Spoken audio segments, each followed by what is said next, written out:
Well, good evening. Welcome along. 8 o'clock on a Tuesday night, and we can't keep him away. He's back with us, Coach Neil. How are you, sir? Hi, Tony. All right. Very well, thank you. Very well. Back in Blackpool for my sins on my half term. How are you? I'm feeling good, raring to go, loving this sunny weather. So we've asked the public what they want us to talk about in this particular one. And the comment that we got from a lot of people was we want to talk about nutrition. We want to know about food. We want to know about fueling. So over the next hour, hopefully we're going to touch on some important aspects of fueling. And I know you are a stat man, so you've probably got the stats and all the metrics to go with it. So we look forward to hearing from those. Kim has joined us in Denmark. So good evening, Kim. I hope you haven't got any snow. I hope you're enjoying the sunshine. I noticed, Neil, I don't know if you've seen this, but on the app, on the weather app, all the rain that we had from the end of this week and next week has all suddenly disappeared. So it looks it's not a problem. Love the sunshine. Would rather have sunshine than rain at any time. But as runners, as athletes, we need to take some, I'm not going to say, I think precautions is a too strong a word, but we need to take some sensible steps when we are actually out running in warmer weather. Can you just give us some general advice on warm weather running and warm weather training? Okay. Yeah, absolutely. I mean, in general, we all, as we're running, depending on distance, etc.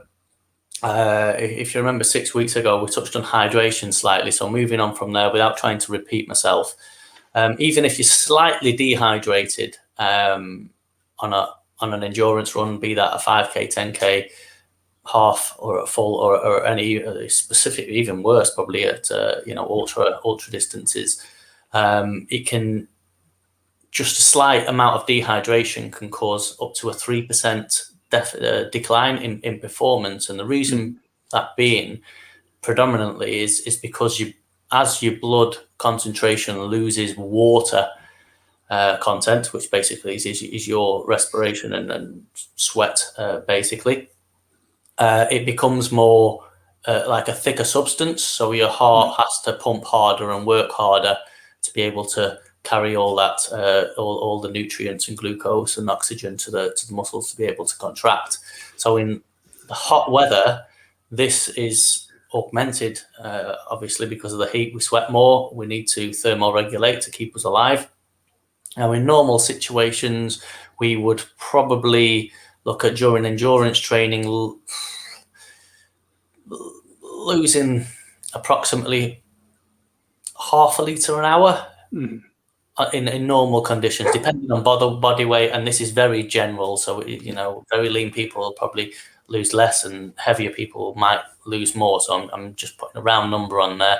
But if you're running a marathon or anything longer than that, especially in the heat, well, in normal conditions, should I say, it's recommended that you supplement or replenish or rehydrate as such,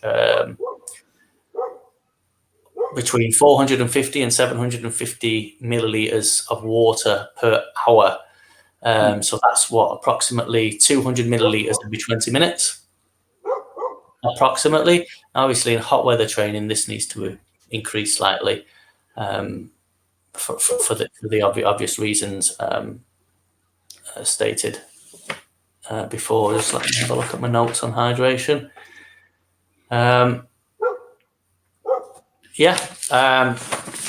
I think I've mentioned this on literally every talk that we've done in terms of electrolyte replenishment, specifically sodium, potassium iodide. You get these in hypertonic drinks, etc. There's a lot of Lucozade, Powerade, all these kind of thing, liquids, etc. that you can supplement in. It's a good idea to kind of supplement them as well, because obviously the higher you sweat, the more salt you lose out of your body. So in normal conditions, you're looking at 0.5 gram per litre of liquid that you're doing, that you should be replenishing in normal conditions. So it might slightly higher in hotter and warmer weather. So if you're buying a hypertonic drink or these electrolyte-rich hydrating products that are on the market, then make sure that kind of you've got that 0.5 gram per litre in there. Whilst it's safe to say you need to concentrate on your hydration, you need to make sure you're hydrating, not just the water, but the electrolytes, the salts, replenishing all that, as you say, using the isotonics, maybe using the salt tablets in the water, whatever. Whilst doing all that, you've got to think of the other end of the spectrum is not to take on too much water, because that can have problems as well. Yes, 100%. I mean, you've got, obviously, you'll have a heavy gut. Too much water, you will dilute your, it's hard to say. If you've got, if you're just diluting water neat, you're not replenishing your sodium at the same time and your electrolytes, then you're diluting your electrolytes within your body, and that can be potentially dangerous, especially in ultra runs and hot weather marathons. I mean, this is the extreme, but it is quite dangerous. But if you were to overhydrate with the electrolytes as well, I mean, that would cancel that and make that null and void as such. But it'll increase your body weight, so it'll make the marathon harder, or the 10K harder, whatever distance you're running. It'll make it harder, more challenging. And if you've got excess water bouncing around in your gut and your stomach as such, it's going to start pulling on your diaphragm, your rib cage, and you potentially cause stitch and gastrointestinal discomfort. And yeah, that can have performance decrement effect, as such. As you mentioned earlier on, we are repeating what we've said before, but the warm weather now with us, so I think it's worth repeating these messages so people 100%. Understand that you've got to change your outlook on your hydration due to the warm weather. Like maybe not running as hard, maybe not going as far, just taking all these precautions so you're not overstressing the body and not putting yourself in a position where you could become ill.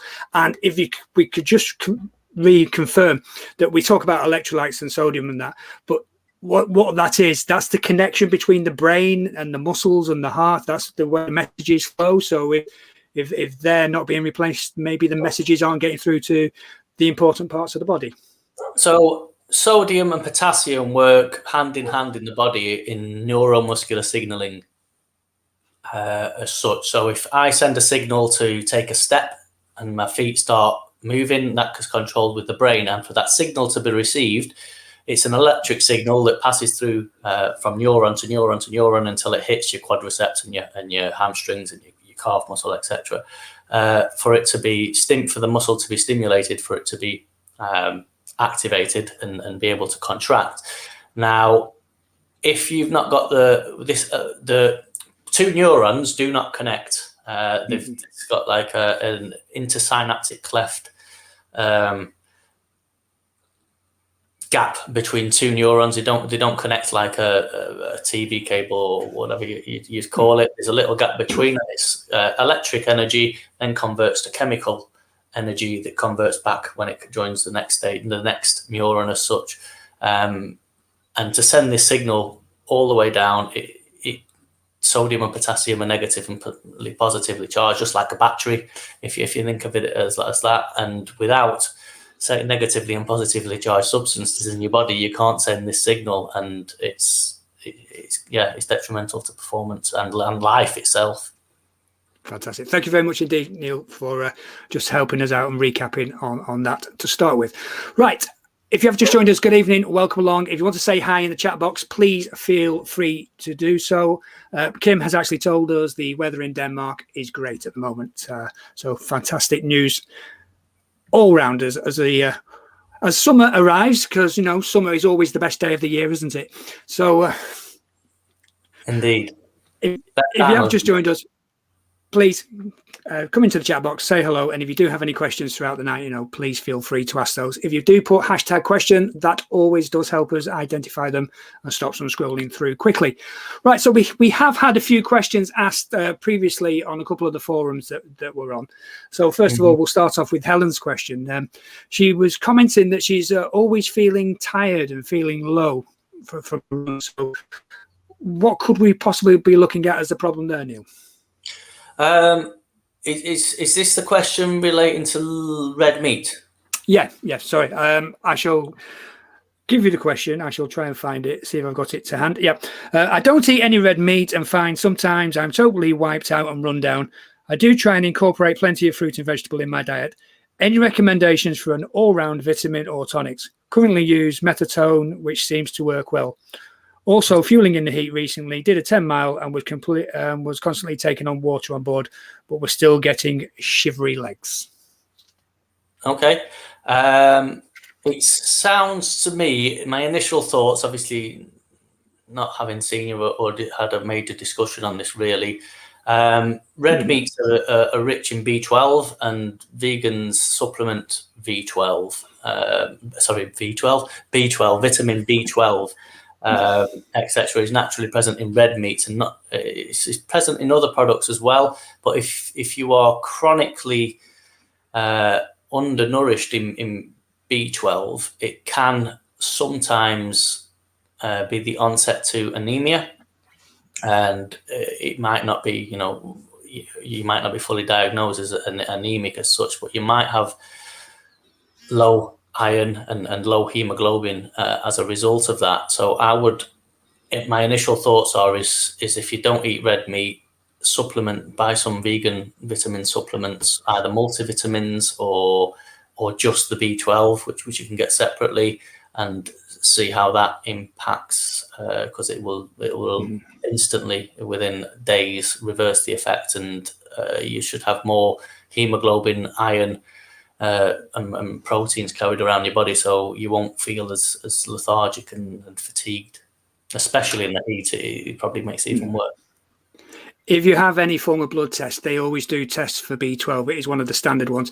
And just to give you an idea of what B12 is naturally occurring in soil. And as humans, we don't necessarily forage in the soil anymore. So the general place we get our B12 is through meat sources, as Neil has said. So it's the animal is eating the grains and whatever and picking up the B12. And then when you're eating the meat, you're getting the B12. So it's coming through as the middleman. The meat is the middleman, so to speak. But there are plenty of B12 supplements out there, as Neil has said. You can get tablets, you can get oral sprays, but also if you check cereals and other items, things like your oat milk, your almond milk, etc., these all come fortified with B12. So it is worth checking your labels, and you'll find that there are lots of food sources that do have B12 in there. So it is worth looking, because everybody can be deficient in B12 if we're not careful. So yeah, there's plenty of opportunities to find that. Yeah, a good way to track it is use nutrition apps to log your diet. Just even if you're not on a diet, it's really interesting to kind of look at what you're doing. And I've done it initially back in January when I wanted to lose a tiny bit of weight, and successfully, but it was really interesting. I thought my diet was pretty good, and when I talk to people, they'll go, "Oh yeah, my diet's spot on." I'm like, "Well, let's log it for 3 weeks and then we'll see." I'm sure there's always room for improvement, which it might have had as well. And then I started losing weight, and I reduced the amount of meat I was eating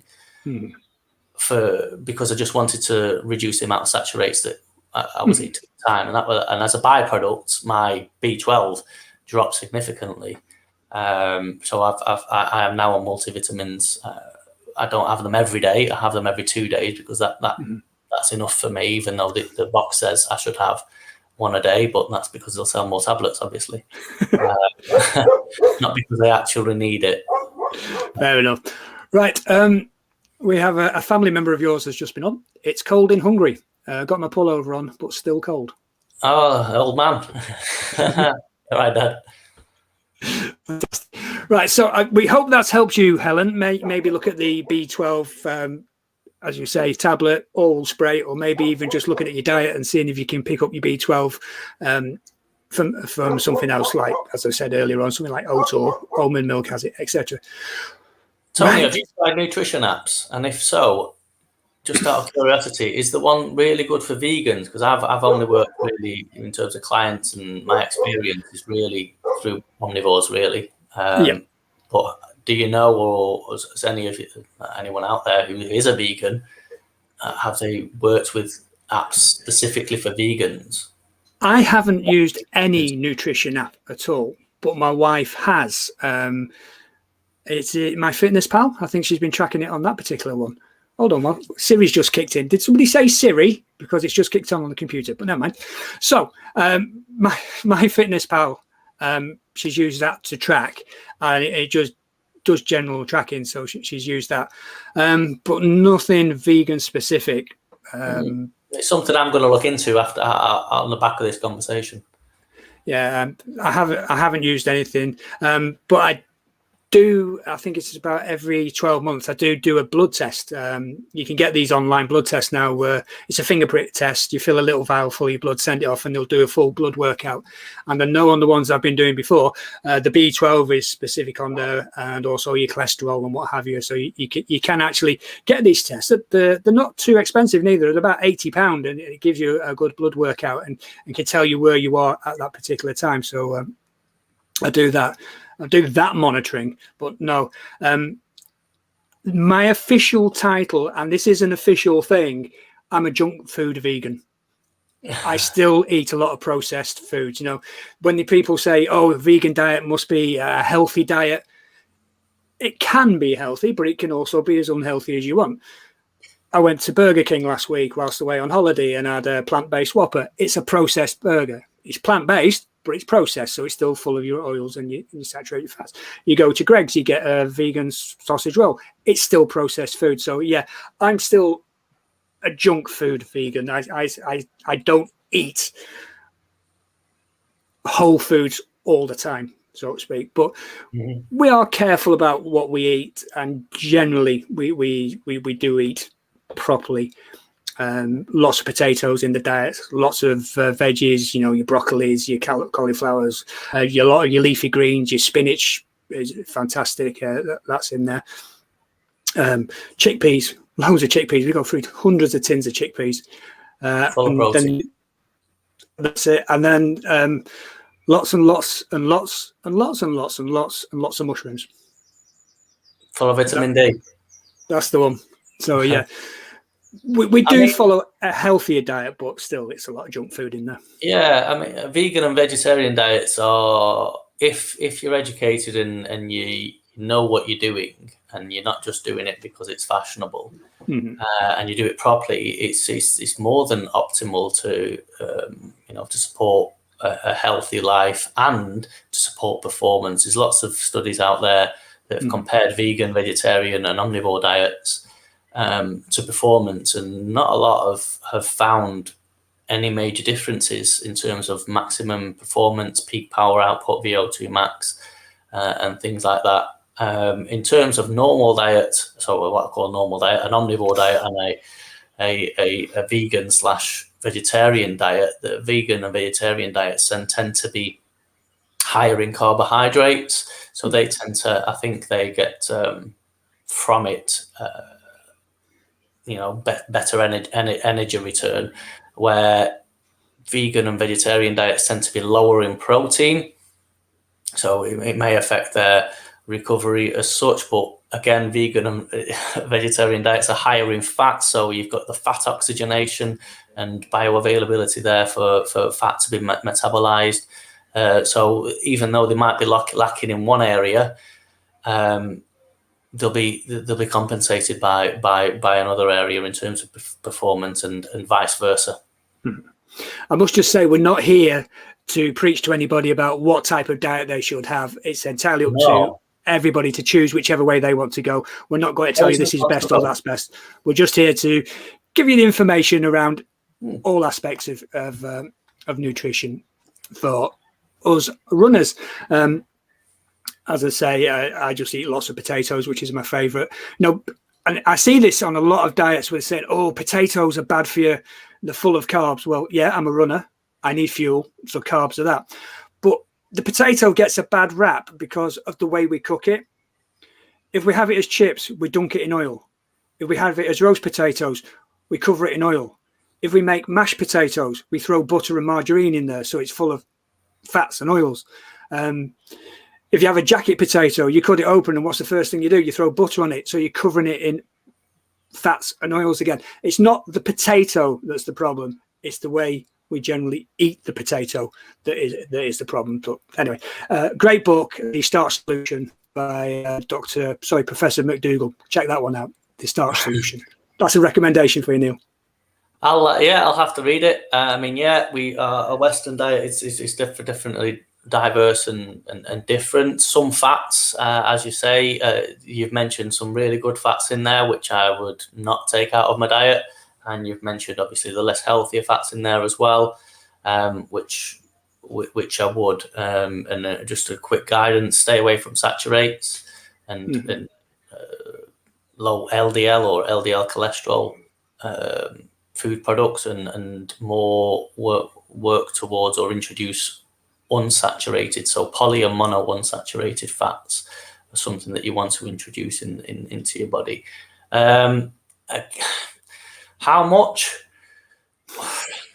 Again, it depends on your training and what you're doing and your distance. But normally, I'd say in your high volume training, you're looking at 60% of your total calorie intake should be carbohydrates, 25% should be fats, and 15% should be protein. Now that normally in a normal circumstance, this does fluctuate between individuals. In a normal situation, though, this should be enough to give you enough energy to cope with the training demand, give you enough protein and fats to tap into reserves kind of thing, and protein to replenish after your training. But this is generally a rule of thumb. If you're a heavier individual, I'd be looking at probably 60 carbs, 20 fats, 20 proteins. Or if you're on a ketogenic specific diet, and I wouldn't do that for the whole entire training program. If you, let's say, a marathon, I'd probably look at a 50% carb, 25 fats and proteins respectively. Can I just ask you about the keto diet? Because I can't get my head around this. A diet, when we see people, oh, I'm a runner and I'm on a keto diet, it just doesn't compute with me. So am I missing something here? As a runner, we're needing the carbohydrates because that is our primary source of fuel. But when you go into look at ketosis and what have you, you're cutting out the carbohydrates. Yes. I don't understand how this would work for a run. I can understand it if somebody's doing it purely for weight loss, etc. But I can't get my head around how it works for somebody who's athletic. Okay. Right. This will be a long answer. But yeah, I don't know if you remember back, perhaps, when was it the last one? 6 weeks ago, something like that? Yeah. And we talked about what hitting the wall was, and we talked about glucose being the predominant fuel. And when you run out of glucose or you start running low and you hit the wall, you transfer from glucose oxygenization to lipid and fat metabolism as such. And it will slow you down because it requires a lot more work for your body to metabolize fat than it does to metabolize blood sugar, glucose. Once you start hitting the wall, it's because you've run out of sugar or you're very low in sugar and you're starting to burn body fat as opposed to glucose. And so that's just keep that in the back of the mind as I'm talking about that. So a ketogenic diet, as opposed to a high carb diet, high carb will give you the energy that you require. A keto diet will, over a longer period, so I'm talking 6 to 8 weeks. If you do a week of keto, you're wasting your time. But over 6 to 8 weeks of keto diet, so keto means high fat, low carb diet, would allow for your body to make the physiological adaptations to naturally metabolize fats a lot easier than what, let's say, my diet is as an omnivore, or your diet is as a high carb or medium to high carbohydrate vegetarian, vegan consumer, etc. So I wouldn't do it. A ketogenic diet is really good at a pre-competition, 6 to 8 weeks before competition, to kind of make that allow that time for the physiological adaptations to take place, especially if you're doing like ultra or anything longer than a marathon. Definitely, I wouldn't do it for a half marathon. You've got enough blood sugar to maintain through that. But if you were to consider it for a marathon, you could do. And yeah, I mean, by breaking down ketones, you would, especially in ultra events or really long events, 100Ks, etc., you would predominantly start slow, because you've got a long way to go, and preserve your energy and burn your fat stores and fat metabolism first, and save your glucose for the later stages or the hills or whatever section, depending on where you're running, really. And save your glucose for that, and that's probably how you'd implement a ketogenic diet into a training program. All right, thanks very much. Yeah, it has. I say, I just couldn't get my head around it, and it's totally taken us off track to where we were supposed to be going tonight. But it's interesting stuff, and ketosis seems to be the thing at the moment. It's really just a repackaged Atkins diet. It is a fad, and there are benefits to it. I mean, I'll tell you the benefits. The benefits: it increases cellular signaling, so brilliant. Obviously, you lose weight or you lose body fat percentage as you're running. It's also, throughout your transition phase, it also allows for mitochondria biogenesis. So a way of saying it, mitochondria sites are where ATP is stored. ATP is paramount for muscular contraction. So the more mitochondria cells you've got, the better, because obviously the more ATP you'll have, the more ATP bioavailability you've got, the better the performance, etc. And it also prolongs your time to exhaustion, because if you're using fat stores as well as your glucose stores, so more efficiently than someone that's not in a ketogenic state, your time to exhaustion in a run will be sustained or prolonged as such.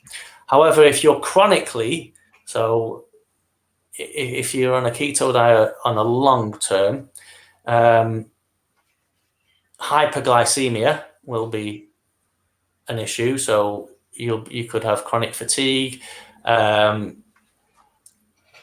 relative energy deficiency in sport could be another byproduct as such, and you could, with low glucose levels, you're going to have low energy outputs, and low energy in the outputs means low gains.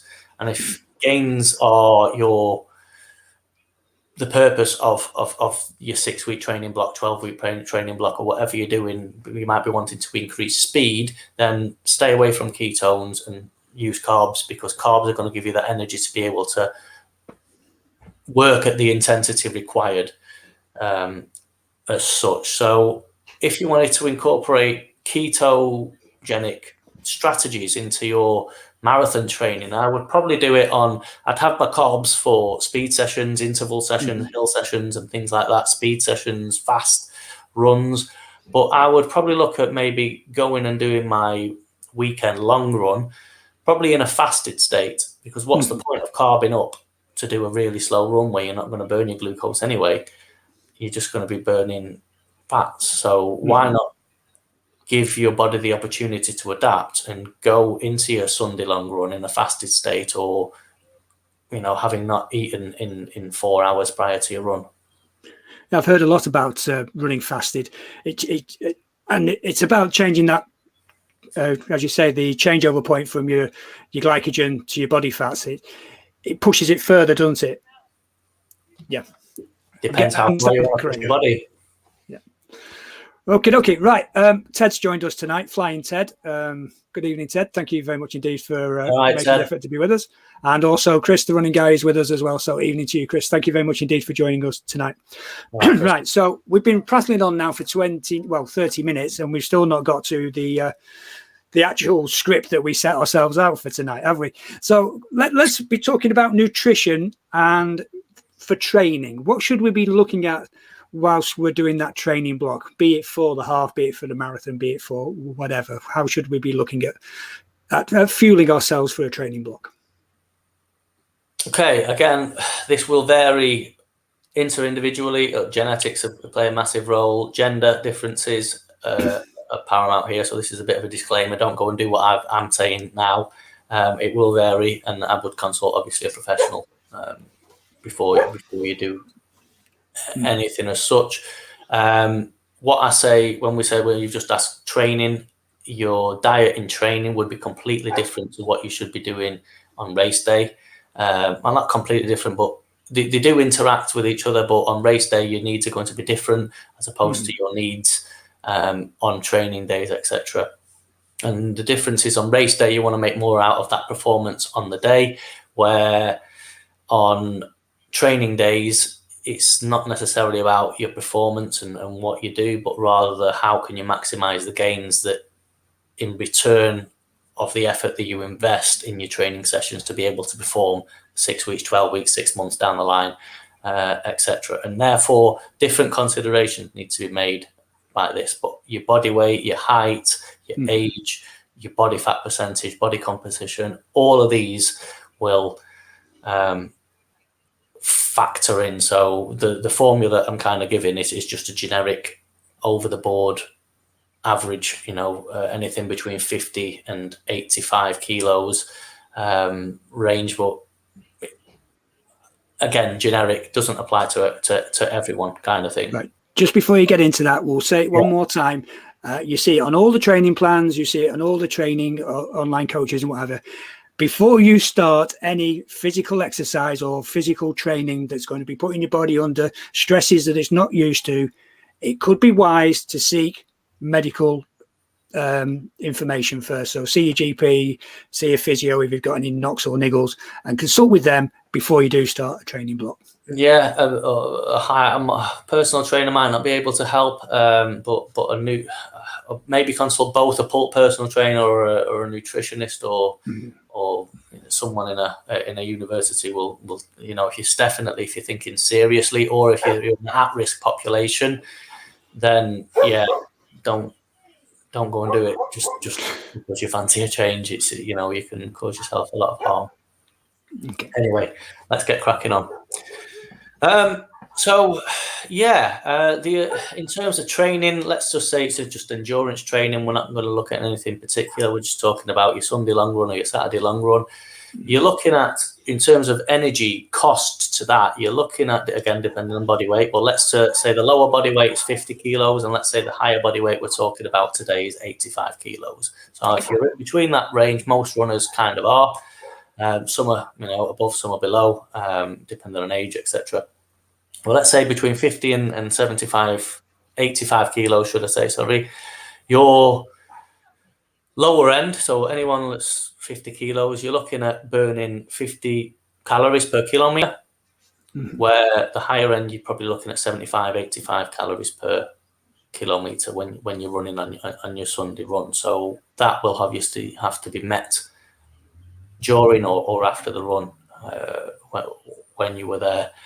I know we've mentioned previously that the proteins that we've talked about several times, and my figure's still the same on proteins. So when you're replenishing your proteins after training, that should be about 1.6 grams per kilogram of body weight.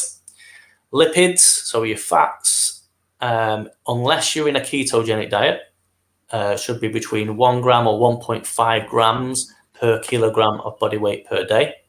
And your carbs, depending on the intensity that you work out, should be between 7 and 10 grams per kilogram of body weight per day, approximately in your diet. How you reach them diet protein intake, whether it's plant-based, whether it's in an omnivore diet, that's completely up to you. But if you hit them figures, your diet's pretty much going to be thereabouts. It's really important not to neglect periodization. You want your carbs, or the majority of the carbs, if you're doing high intensity training, high volume, you want your carbs beforehand, and you want your proteins afterwards, because proteins help with your recovery, promote recovery afterwards.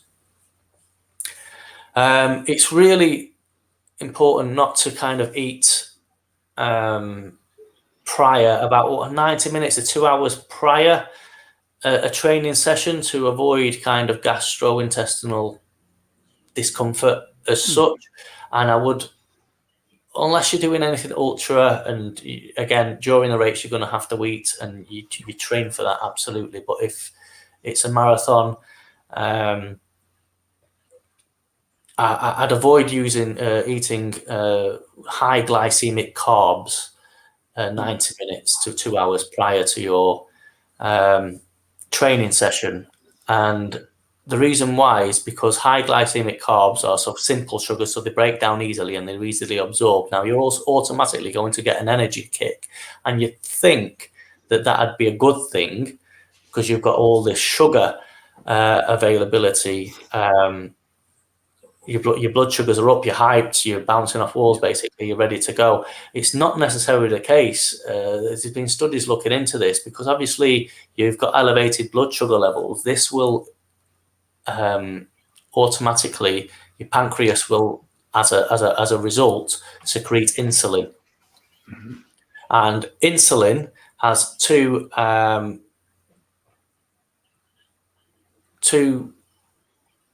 insulin that's bioavailable or in your body has two bad things or bad effects when it comes to exercise. One is it slows down or prevents lipolysis, and that's a posh word for metabolizing fat.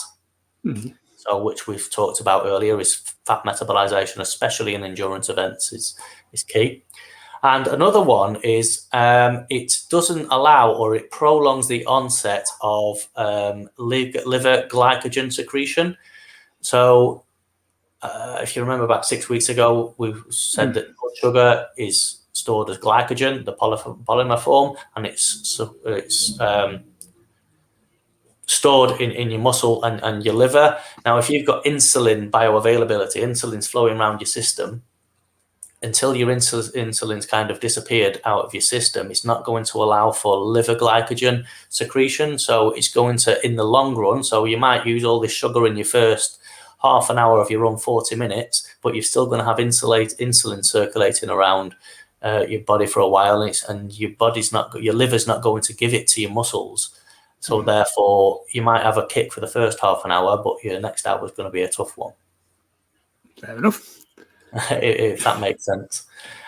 So when you're starting your run, or a hard training session, or a longer run, or even your race, it's really, I would advise starting it in like a euglycemic, a blood sugar natural level. I think I've covered most things there. Gut training your gut. There's another one. For longer events, so if you're doing an Ironman or ultra running, etc., or if you're thinking of eating or consuming food on the go, I would advise you to incorporate these foods within your training sessions, so that you're not going to cause like gastrointestinal discomfort on the day, because obviously it can cause pain, diarrhea. It can make you throw up, and it can have a detrimental effect on both performance and your experience on the day. So if you're going to introduce something in terms of fueling into your marathon run, or longer event, Ironman, triathlon, whatever the event that you're doing, make sure that when you're doing your training sessions, your brick sessions, your long sessions, make sure that you're introduce these fuels, and your body gets used to running and working with these fuels in your stomach, and just so that your race day is easier, and it gets used to, you know, when you're feeding, your body knows how much glucose to kind of give you there and then. And it's like the kit thing, isn't it? It's nothing new on race day. But everything you should be doing. I was just going to say, don't try nothing new on race day. That's just silly. And it could be simple as I know you don't like energy gels, but I'm sorry for mentioning them. So even if you train with, say, an SIS blackcurrant, and you're always training with blackcurrant SIS, and you can't get hold of any on race day, and you suddenly change to orange, that really could make a difference, because you're not used to it. You have to train yourself into taking these, and it's also the frequency you need to train into it. If you're, again, depending on, everyone's different, everyone's fast or slow, whatever, it doesn't matter. But if you train to take a gel, shall we say every 3 miles or every 40 minutes or whatever it may be, if you suddenly change that frequency on race day, you could end up with the same problems because your body's not used to it. So it really is a case of nothing new on race day, be it shoes, be it the vest, be it nutrition. 100%, 100%. And again, volume, not just the product, but how much of it you actually take will make a difference as well. Because if it sets on your stomach, it's not good. And for today, I've looked into some interesting research into, well, what do you have? Should I have? Because obviously pre-training, and when you're doing your 8-week blocks and you're feeding for the marathon, well, what should we eat? Should we eat protein? Should we eat fats? Should we eat a combination? Should we eat glucose or carbs? What should we eat? What is the best option? Because everyone goes, oh yeah, I'm going to need blood sugar, I'm going to need electrolytes, I'm going to need hydration, but no one thinks of, do we need fats? If I've been on a keto diet, do I not need to have fats as well? What about proteins? No one really thinks of these products as such, and they've both got benefits and both, you know, good and bad points as such, and it's very individualized as to who you are and what kind of diet you have previously. But I would say continue, and if you're on a ketogenic diet, continue with your keto stuff as well. So have some fats in there. Right, so just sorry, go on. No, you go on. You were going to say something important. I was going to say something silly. Go on. Oh, right. Yeah. So, for example, fats. If you have fats during a run, that's brilliant. If you're, in a keto diet, but it doesn't mean you've got to neglect carbs, because that's your main source of fuel. Either way, it doesn't matter what diet you're on. However, if you do have fats within a run, fat is broken down within your gastro and your stomach, etc. Once it's left your stomach into your intestines, bile is secreted. So the more bile you've got, it can increase your acid level, especially in the proximal small intestine. So that can cause you an upset stomach as well. So even though it's giving you the energy, it can also cause you a bad tummy at the same time. So practicing, suppose, cocktails, you might mix in a cocktail. It's, every cocktail is different, and it works different for every person as such. Right, no worries. Right, so what I was going to say is, Chris, the running guy, has put this comment up. Probably need to give my love of ice cream. I'll probably give up that love of ice cream for my London Marathon training. Training with ice cream, I can't see how you can actually keep fueling yourself every few miles with an ice cream unless you're actually pushing the trolley with you. Well, it's full of dairy. I mean, it's got protein and it's got fats, so that's good.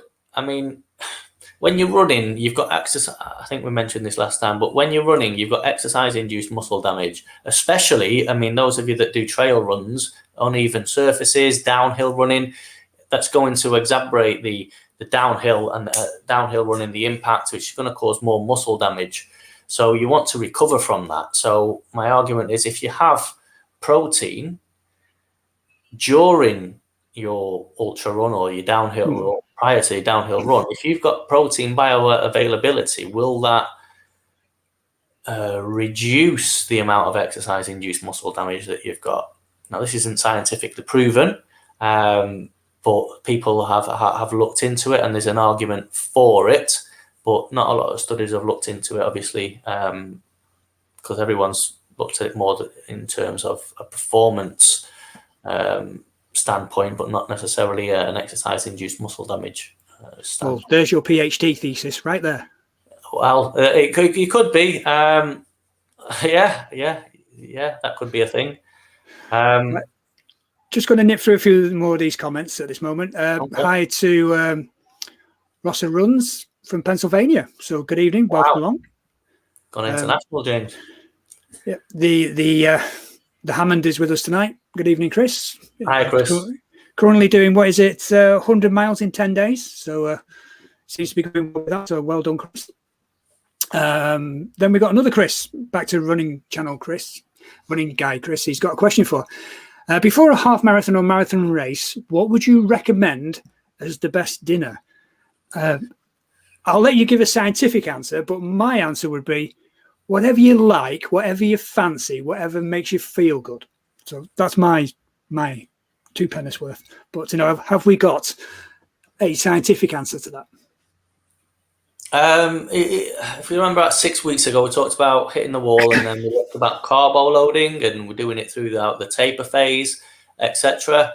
But what I would be looking at specifically in the last 48 hours is carbs. Increase those carbs as much as you can, as opposed to a specific meal. I would be looking at carbohydrates specifically with a low GI. So glycemic index, which is going to give you slow energy release. Loads of them. Can you give us an example? Anything with, scientifically, polysaccharides, oligosaccharides are really, really good. So these take a long time to break down as opposed to monosaccharides. So stay away from fructose, maltodextrose, and glucose. And look at possibly dextrose and other carbohydrate-rich food products. Some of the oats. Yeah, oats. Everyone talks about porridge for breakfast, don't they? Oats is a good one. In terms of the evening before, carbs. Well, it's fine for me because I'll just eat potatoes until they come out of my ears. But if you are looking at your pastas or you're looking at your rices, and I've said this before and I'll keep saying this, whilst they're okay for you, look at your brown pastas, your wholemeal pastas, and your wholemeal and your brown rices, because they are naturally better for you than the processed white ones. Because the white pastas and your white rices have been processed; they have had some of the goodness taken out. So please, if you're going down the pasta and rice route, look at your wholemeals, look at your browns. 100%, yeah. Less processed foods is always better. And another food source that helps with exercise and induced muscle damage, so both during a marathon and recovering from marathon, or during training and recovery from training. And periodization of this is quite important, but antioxidants, so fruits rich with polyphenols and anthocyanins, such as blueberries, red wine, colored chocolate. I think we've mentioned this before, but all of which reduce the biochemical phase of exercise-induced muscle damage. So not only do you get micro tears when you're running quite a lot, because of the plyometric movement, and it just every time you bang, it rips your muscles, hence the DOMs. But this, for them DOMs to be repaired, obviously you've got inflammation, so your immune system kicks in to inflame your muscles, so that comes with a bit of pain and swelling and blood flow there, etc. But also reactive oxygen species, so oxidative stress caused by reactive oxygen species. The more you train and the longer you run, the more oxygen you're sending down into your muscles. So that's, again, cut an apple in half, leave it out in the oxygen, see what happens to it. That's exactly what happens down in your muscles. It's an essential part of life, and it's an essential part of growing muscles and, killing off dead cells and regenerating new ones. So it's really important for life. But with training, especially high volumes, marathon, ultras, etc., the amount of oxidative stress that you put your body under is tenfold. It's quite significantly, a lot more stress than what you would if you were to just, I don't know, sup a cider on the beach. So antioxidants, if you were to have them in your fueling strategy, so while you're having your hypertonics, etc., if you've got a blueberry flavored one, or you have some blueberries in there as well, it's going to give you that antioxidant, so it reduces the amount of exercise induced muscle damage that you occur during the marathon, etc. However, that's brilliant in terms of maintaining your performance for the marathon. I wouldn't do it in training, because if it reduces in training, your aim is not to perform at your best, but to get to get your gains. So if I am reducing the amount of exercise induced muscle damage in training, I'm doing less damage, so therefore I'm having to recover and build my muscles less, so therefore I'm not getting the gains. So I would have them strategically in my drinks, but I wouldn't use them in training for that reason, because it can have an adverse effect on training. Yes, once again, pointing out the difference between the training and the actual event. You're looking at it from two different angles, and this should be taken into consideration when you're going through your training plan and working out what you could. What's your goal? Is your game to finish for the best time, or do you want to, train hard, suffer a bit, and get the most out of it so you can get a PB at the end of it on 94? So from what you're saying, then probably the perfect breakfast, and most runners have already found this out, is probably porridge, but stir in some blueberries. I have that religiously with a banana every morning. Porridge, blueberries, and banana. The ultimate running breakfast. Right, just a couple of things before we move on. Chris says he runs well on pizza. Could be a bit stodgy, the pizza. Could be a bit stodgy. Is this your dad? Raw eggs, honey, milk mix? I wouldn't eat raw eggs, but honey is a high GI product. So again, I would avoid that 90 minutes prior to a race. But if you were to do an ultra, honey is something that you could introduce. Maybe a good homemade granola bar, something like that. It's brilliant for instant energy release. Milk, possibly not on a run. No, milk reduces absorption of anything else you have. It stops stuff getting into you. So probably milk's not the best thing. I was just going to say my breakfast when I've run a marathon or a half marathon so far is bagels and baked beans. Obviously, the wholemeal bagels, full of carbs, full of proteins, and the baked beans, obviously. Again, another processed food, but they're haricot beans covered in tomato sauce. Lovely. I wouldn't recommend baked beans for everybody. The simple fact is it's high in fiber. So, which in normal circumstances, if you're training and stuff like that, so that's absolutely brilliant and etc. But if you're fueling prior to a marathon or during a marathon and you're having beans, I don't think I'd recommend it, because fiber is obviously carbohydrates that aren't digestible, so they're just going to be sitting on your stomach, and if you were to have too much of them, it could have an adverse effect in terms of the GI, gastrointestinal discomfort, etc.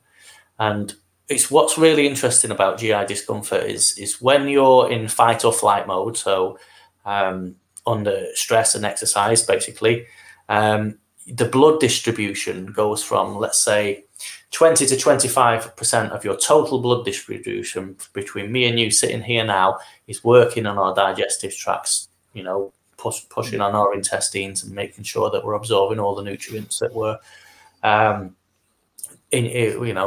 for our lunch, dinner, and breakfast, etc. today. However, if you're running and you're in fight or flight mode, your blood distribution, that 25% reduces to 6%, because obviously your brain, your heart, thermoregulation, and your muscles are in demand of all the nutrients, and only 6% of your blood actually gets distributed to your digestive tract.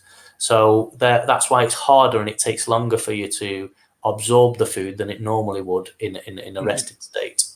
And that's why a lot of people get, tummy ache and things like that in when fueling and running at the same time. which has taken us back to the thing we've been saying all night. When in training and when going for a marathon, don't try anything new. You should be incorporating all these in, and you should be used to what you're doing and know what works for you and what doesn't work for you. Yeah. Again, I've got a vegan diet, which is heavy fiber. I know what fiber does. So, I mean, if you're used to it, brilliant, absolutely brilliant. Go for it. And probably lastly, the only thing I could probably mention is pre and probiotics, prebiotics and probiotics. We don't live alone in our body, and from our gastrointestinal tract, so from our stomach downwards as such, the small and large intestine, or the colon as it's referred to, they've got trillions of bacteria that live in there, and depending on what you eat, depending on who colonizes your guts, and obviously the good bacteria is what you want, so pro and prebiotics are good. However, if you've got a poor diet, and what can happen is if you carbo load, so let's say you're dieting for weight loss, you're training, etc., and you've got a really health diet rich in broccoli and all different fruits, etc., and then you start carbo loading with loads of simple sugars, so all of a sudden all the bacteria that you've grown for the past 6 months who colonize your gut are dying off, and all the bacteria that like Mars bars, rice and pizza start to colonize your gut and repopulate the gut, and that can send you into all sorts of different states. And as a species kind of die off down there, they don't die off lightly. It's a bit like Star Wars, they're going to cause some havoc while they're doing it, and they tend to, because they're starved, they tend to sometimes eat on your own stomach lining. And it can again cause gastrointestinal stress or distress, should I say. So huge changes to your diet aren't good if you click to it. And that's another reason why I said when you start carbo loading throughout the whole taper period as such, so you're not changing it drastically there 2 days. Fantastic. Right, I'm just looking at the time. We're nearly out of time. So as always, thank you very much indeed, Neil. It's been absolutely fascinating. In the last couple of minutes, if anyone's got any quick questions, please put them in the comments now. If you could put #question, that will help us out if you do have any questions for Neil. Well, while we wait to see if any questions come in, just one last one. What is the perfect, or what is a really good recovery food? When we've come in from that run, we've come in from that race, and we are hungry, as they say. We can eat everything that's in the house, but what should we be looking at to recover from those long runs? I know when I've done a marathon, the first thing I've had is a bag of ready salted crisps, just to get the salts back into the body, because as we mentioned earlier on, you lose them. So having a bag of crisps or salty peanuts right at the end of a race is a good thing to get those salts back. But what else should we have? What would help us once we finished that race, we got home, we've sat down, I'm hungry? I'm smiling because beer springs to mind. Now I will pull you on that. Full of electrolytes. I'm not saying that's bad for you, but however, when you've run a marathon, your taste buds have been shut down because they've not been needed, and that first drink you have after a marathon tastes like pants. So even if it's your favorite beer, the first one will be horrible. That's a warning to anybody who's not run a marathon before. And this is also the reason the likes of the Berlin Marathon have alcohol-free beer at the end. Exactly that. You can get one at the end. The sponsors are there and hand it out, but nobody seems to drink it because it all tastes like pants. Yeah. I mean, this is first thing you're going to want to replenish is carbs. I mean, your blood sugars are going to be depleted instantaneously. Up to you what kind of carbs you want, because it's your body's going to thank you for it. And then the secondary, I would say, you've just created a high oxidative stress. You've created a lot of exercise-induced muscle damage, and there's two things that are going to help with that: anthocyanins, so polyphenols, antioxidants. So lots of fruit and veg in your recovery days as such, and protein, high protein. Fantastic. Right. And on that bombshell, as they say on a certain motoring program, we shall leave it there. Thank you, everybody, for watching tonight. If you haven't done so, please don't forget to hit subscribe. And also, if you could give this video a thumbs up, that will help us immensely. It will help the channel grow, and it will get more fans for Neil. So if you could do that for us, that would be fantastic. Can you just remind us where your Facebook page is, Neil? RSFH on Facebook. So it's Running Fitness for Strength and Health on Facebook. Keep a low profile. Keep a low profile. So if you want any help from Neil, you know, he's more than willing to help you out. So yeah, fantastic. So once again, thank you very much indeed, Neil, for being there. Thank you for everybody who has joined us for watching. Thank you for your comments. Thank you for your questions. Hope to see you all again very soon. So have a great night. See you all again soon. Bye-bye. Thanks, everyone. Thanks for having me.